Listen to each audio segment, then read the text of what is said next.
believe that too. I just wanted to, about your why would God create people if he knows that they're going to hell. And I just think that comes down to that God gives you free will. Right, but shouldn't, if he knows everything, shouldn't he know? Well, that's kind of like getting into the predeterminist, like, if he knows everything, aren't you kind of predetermined to heaven or hell? And I think, that's another, but I mean, I think God is, if he did and there is a hell, which I don't think there is, then it's your free will. You made the choices that led you down that path, and that's why God made you knowing that you were going to go to hell, because in your life you made those choices. Thank you. You had a question. Yeah, I had a question for Landon. Okay. You have stated, and also that you believe that there is no God, as a 4.9 on the scale. And you said that you were more of a 4. So somewhere in between there, you guys, think there is no God, but there is also a God. So how can you say that you are atheist instead of agnostic? Okay. I kind of divide it up into likelihoods. I'm not sure how Landon does it, but I do it by kind of likelihoods. And to me, God is just very unlikely. It's so unlikely that I live my life under the assumption that he does not exist. And if God throws me in hell because of that, then so be it. Then he's not very bad. I also live my life under the assumption it is not exist. Atheist, again, an atheist with a lowercase a, which I would describe myself as, means that you can't prove that there's not a God, you just don't have a belief in a God. Not that you disbelieve in a God, because once again, that's a positive assertion, but that I don't have a belief in God. It's like God is my Mother Goose. I don't have a belief in Mother Goose. I don't have a belief in God. I don't have a belief in that. But would you have any hesitation in not believing that? Would I have any hesitation in not believing? There's no evidence for Santa Claus. Well, I mean, what's the difference for you between God and Santa? Nothing. But you can say that there is no Santa Claus, because we know the story behind it, but you can't prove to me that there is no Santa Claus.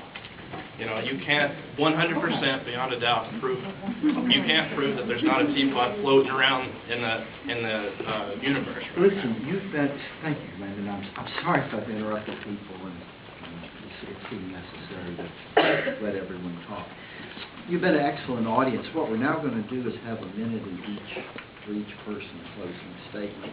And then, at the end, if you'd like to stay and talk and get something to eat or drink, you're welcome to do that. They have determined that the order will be, first of all, Morris, then Scalzi, Sanders, then Ford, and finally Lockhart. So, Molly, if you'd like to talk. I would like to believe that the purpose of humanity is progress, and whether religion plays a role in that progress or not is up to religion and its religious followers. But if there is a God or a Jesus, I would like to believe that they would want people in the metaphysical world to focus on humanity and how to make it better, and not simply accept that progress or change will be waiting for us in another place called heaven. I would like to think that any deity would want us to focus on actually being better people and bettering society, rather than telling others how they should act or what they should read to become a better person. It should be the goal of humanity to work together for not for the purpose of God, but for the purpose of good. Thank you.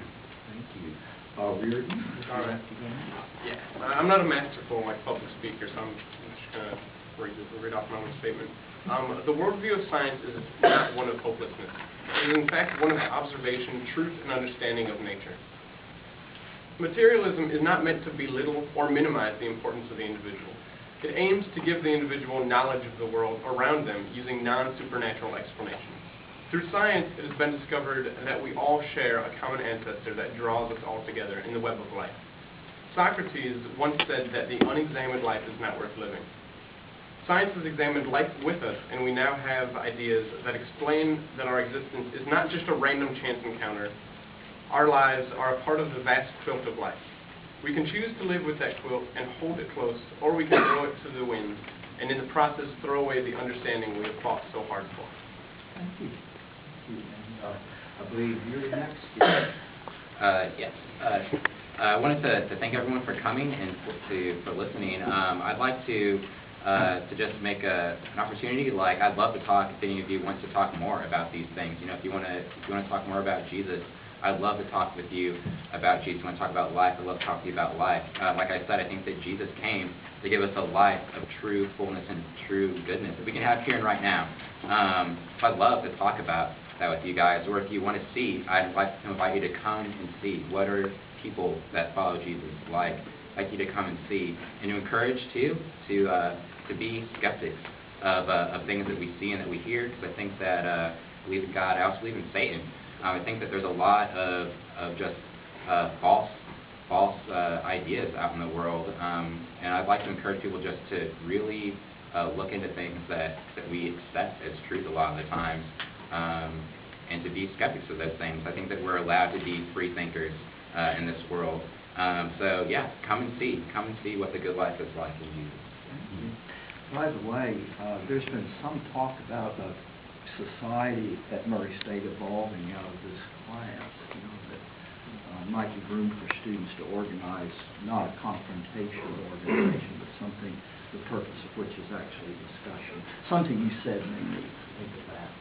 And finally, I also like to thank everybody for coming, and I'm definitely willing to stay around afterwards if anybody doesn't have to be anywhere and they want to ask more questions or talk more. I'll stay around also. But my closing statement.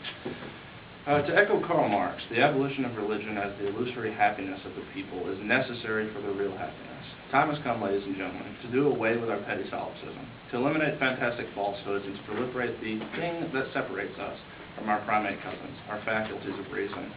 For too long, religion has been in power, and what does it have to show for itself? Violence, oppression, censorship, genocide, war, genital mutilation, the inhibition of science, the inhibition of medicine, megachurches, televangelists, imperialism, the very origin of totalitarianism, and the infection, the poisoning of the mind.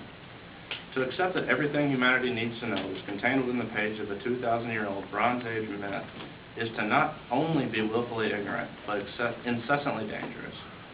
It is time for atheists, agnostics, secularists, and all those who value the progression of humanity to stand up and say, no thank you, I will no longer be talked to in that tone. The taboo of criticizing religion needs to end right now.